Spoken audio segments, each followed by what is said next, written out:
이거 진짜 환장하는 거지. 그거 진짜 미치겠네. 환장하는 거야. 근데 이 사람 결국 유죄 받았어. 이 운전면허 결격 기간에 대한 규정이 좀 바뀔 필요가 있어. 어떻게 보면 형사 처벌 못지않게 엄청난 가혹한 그런 부수적인 제재거든. 언젠가는 나도 좀 더 유명해지고 좀 더 여유가 있는 변호사가 되면 이런 잘못된 것들을 바로잡기 위한 사건을 할 수 있는 때가 왔으면 좋겠어.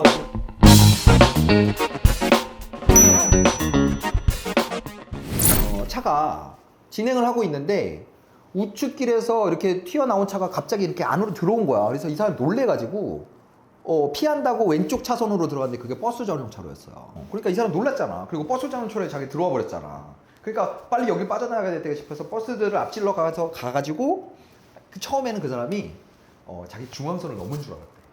그래서 완전 초긴장 상태였던 거지.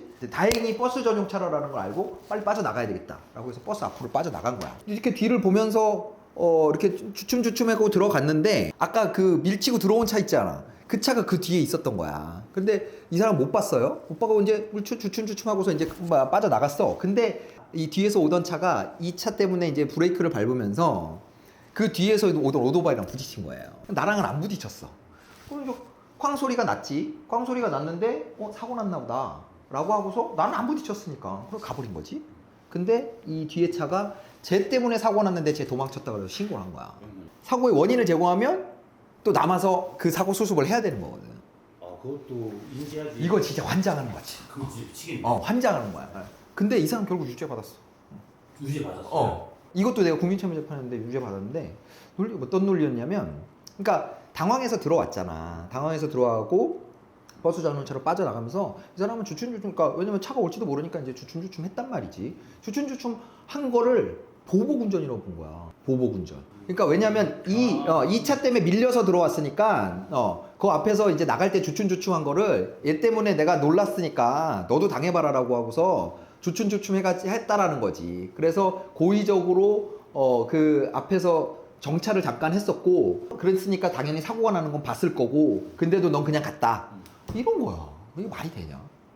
근데 나는 배심원들이 거기에 대해서 유죄를 때렸다는 게 나 너무 충격적이었어. 아무튼 이분도 뭐냐면 인테리어업을 하시는 분이었는데 부부가 조그만 사업자를 내고 그러고서 이제 인테리어 사업을 하는 분들이라서 거기에 자재를 싣고 다니기도 해야 되고 이제 상담도 다니면서 해야 되고 뭐 이런 사람들이었는데 또 그 아내분은 운전을 못 해요. 어쨌든 4년의 결격 기간이 적용되게 된 거야. 4년 동안은 그럼 영업하는데 엄청 막대한 지장이잖아. 내가 접촉도 하지 않았고 나름의 그런 합당한 사정이 있었는데도 제3자가 보기에는 이상하게 엮여서 마치 내가 뭐 일부러 사고를 내거나 아니면 사고를 낸 걸 알고도 도망을 간 것처럼 그렇게 될 수가 있다라는 거지. 그래서 운전을 할 때 내가 직접 부딪힌 게 아니라고 해도 주변에 어떤 사고가 발생했다, 뭐 콩소리가 듣거나 사실 이게 가능한지는 난 가능할지가 의문이긴 해. 그것도 내려서 연락처를 주고 가야 돼요?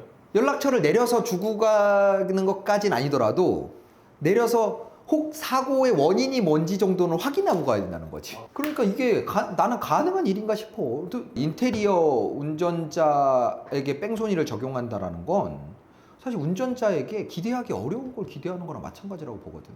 더욱더 충격을 받았던 건 그런 거지. 뭐 판사, 검사나 뭐 경찰은 그렇게 볼 수 있다 쳐도 일반적으로 운전하는 사람들 입장에서는 어떻게 저 사람이 유죄라고 생각을 할까. 그래서 내가 국민참여 재판을 했던 거였거든. 그때 5대2로 졌어. 5대2로. 5명은 유죄라고 하는 거야. 2명은 아니라고 했고. 내가 이제 같이 일하는 변호사들하고도 이제 그런 거에 대한 의논을 해본 적이 있었는데 이 운전면허 결격 기간에 대한 규정이 좀 바뀔 필요가 있어. 그러니까 어떻게 보면 형사 처벌 못지않게 엄청난 가혹한 그런 부수적인 제재거든. 운전면허의 결격 기간을 적용한다라는 게. 돈으로 따지면 그렇게 엄청나지. 근데 이제 예를 들자면 예전에 이제 성범죄로 처벌을 받으면 특정한 그 학교나 뭐 의료기관에 10년간 취업 제한 규정이 있었거든. 근데 이게 정도를 따지지 않고 예를 들면 가볍게 뭐 엉덩이를 스쳤다거나 뭐 이런 범죄에 대해서도 벌금형을 받으면 10년간 취업을 할 수 없는 그런 식으로 규정이 돼 있었었어. 근데 누군가가 헌법 소원을 하고 뭐 이러면서 그게 이제 위헌이라고 해가지고 이제 개정이 됐거든. 어떻게 개정이 됐냐면 10년의 범위 내에서 판사가 재량으로 그 기간을 정할 수 있도록 그렇게 개정이 됐거든. 나는 이 운전면허 결격 기간도 그렇게 개정이 돼야 된다고 생각해. 예를 들면 그런 뺑소니도 나름의 여러 가지가 있잖아. 진짜 술 먹고 만취해서 뭐 사람 쳐놓고 죽을 뭐 사경을 헤매고 있는 사람을 그냥 내비두고 도망을 갔다. 이거는 뭐 변명의 여지가 없는 거지. 근데 그런 경우랑 내가 인지를 잘 못하는 상황, 나랑 접촉도 안 했어. 근데 그거 모르고 가서 결국은 뭐 뺑소니로 벌금 받은 사람이랑 이 사람이랑 똑같이 4년, 5년의 결격 기간이 똑같이 적용이 된단 말이야. 억울한 사건. 그건 너무나 잘못된 거지. 무죄 추정의 원칙이 있는 우리나라에서 좀 그런 무죄 추정은 내가 봤을 때는 그냥 책에만 있는 내용인 것 같아. 사실 그리고 국민참여재판 할 때도 보면 짜증이 나는 게 뭐냐면 국민들이 자기의 시각에서 자기의 판단으로 뭔가 결론을 내야 되는데 그거 재판을 진행하는 판사의 한마디 한마디가 엄청난 영향을 주거든. 근데 지금 우리나라 국민참여재판 해보면 판사가 뭐 변호사가 변호인이 변론을 하는 중에 뭔가 자기 마음에 드는 게 없으면 끊고서 자기 마음에 들지 않는 아니면 자기 생각과 다른 뭔가 주장을 하잖아. 그러면 그걸 끊고서 배심원들한테 이거는 이렇게 되는 거고 변호인의 그냥 주장입니다. 뭐 이런 식으로 짚고 간다니까. 그러니까 이 미국 영화에 나오는 드라마틱한 그 배심 재판에서처럼 사실은 배심 재판을 하는 이유는 뭔가 국민의 일반적인 시각에서 어떤 판단을 내려달라. 상식에 부합하는 국민의 시각에 부합하는 판단을 내려달라고 도입한 건데 결국은 그냥 기존의 판례 아니면 뭐 그 재판을 진행하는 판사가 생각하는 그런 쪽에 엄청난 영향을 받는다고 나는 그런 느낌이 들거든. 엄청 변호인의 변론에 개입을 많이 해요. 아무튼 그건 뭐 여담이고 어쨌든 이 운전면허 결격 기간이 적용되는 것에 대해서는 경중에 따라서 사건의 경중에 따라서 그 결격 기간을 뭔가 재량으로 이렇게 탄력적으로 운영할 수 있도록 법이 개정이 난 필요하다고 생각해. 너무 일률적이야. 너무 일률적. 그러니까 그 뺑소니도 다 이 급이 있다고.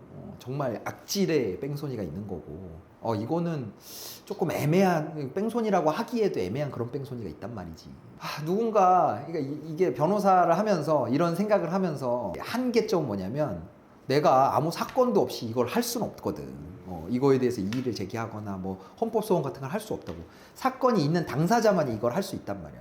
그러면 그런 사건이 있는 당사자가 나한테 맡겨서 그거에 대한 잘못을 지적하고 소송을 진행할 수 있는데 또 거기서 또 딜레마는 자, 사건을 맡아서 내가 진행을 하면 나도 변호사 보수를 받아야 되잖아.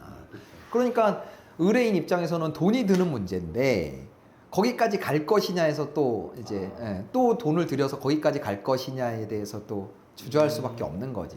언젠가는 나도 좀 더 유명해지고 좀 더 여유가 있는 변호사가 되면 그러면 정말 이제 뭐 재능 기부 차원에서 이런 잘못된 것들을 바로잡기 위한 사건을 할 수 있는 때가 왔으면 좋겠어. 지금은 내가 지금 운영하는 이 법무법인이나 뭐 직원들의 비용이나 이런 것들을 무시하고 내가 그냥 발벗고 나서서 이렇게 할 여력이 좀 안 되거든.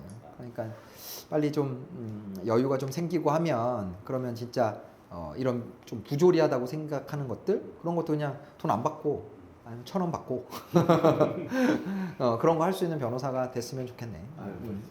그래서 아무튼 여기서 중요한 건 내가 인지하지 못했다고 하더라도 어떤 뺑소니 사건에 연루가 될 수가 있고 그리고 내가 아무리 나는 몰랐다고 주장을 한다고 해도 그 객관적으로 보이는 상황상 그 내가 몰랐다는 말을 아무도 믿어주지 않는 경우가 생길 수도 있는 거고 그렇게 됐을 때는 그냥 형사 처벌 받는 데서 끝나는 게 아니고 운전면허를 한동안 몇 년간을 운전을 할 수 없는 상황이 생길 수 있다라는 거를 좀 많은 사람들이 좀 알았으면 좋겠어. 그리고 또 하나의 문제가 뭐냐면 뺑소니나 음주운전을 하다가 사고가 나잖아.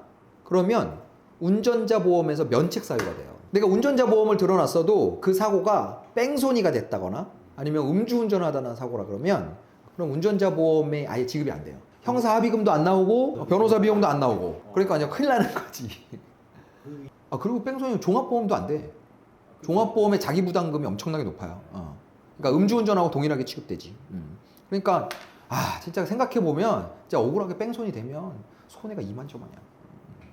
엄청 차가 막히는 교차로야. 차가 막히는 교차로에 꼬리를 물고 들어갔어요. 근데 안 빠져나가고 있으니까 차가 중간에 멈춰 있었던 거지, 교차로에. 근데 반대편 차로에 초록불이 들어오니까 냅다 와서 들이받는 거야. 차가 있는데 그냥. 근데 얘가 신호 위반이라서 100대 0. 얘가 100% 잘못했다라고 그렇게 보험사에서 얘기를 한다라는 거야. 일부러 바꾼 거 아니에요? 나도 그랬어. 이거 100대 0이면 야, 보험 사기 엄청 많이 일어나겠다고. 자, 오늘도 안전운전 하시고요. 혹시 사고가 발생한다면 본모법인 LKS 이기루 변호사 잊지 마시고요. 구독, 좋아요, 알림 설정 꼭 부탁드리겠습니다.